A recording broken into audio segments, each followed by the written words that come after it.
Bersangkutan mengaku sebagai anggota Polri, yaitu mengaku anggota Dit Narkoba Polda Sulawesi Selatan.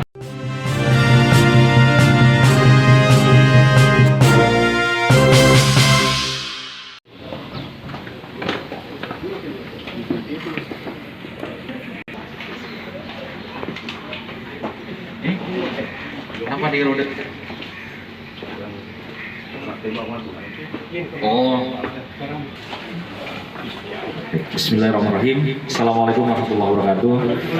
Yang saya hormati rekan-rekan awak media, alhamdulillah kita dapat bertemu kembali dalam suasana yang berbeda.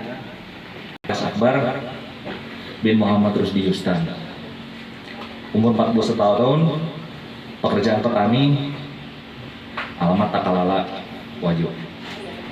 Jadi yang bersangkutan ini melakukan penipuan dan penggelapan terhadap suatu barang dengan cara yang bersangkutan mengaku sebagai anggota Polri, yaitu mengaku anggota Dit Narkoba Polda Sulawesi Selatan, Wajo, Kota Makassar, Goa, Polman, Maros, Sidrap, dan Parepare.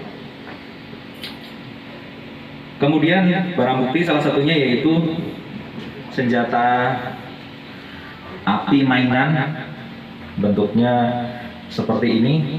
Namun kalau di malam hari dengan suasana yang gelap, tentunya masyarakat tidak bisa membedakan antara yang asli atau tidak. Bahkan anggota Polri pun kalau dari jauh sudah ditodong seperti ini, dikiranya betulan.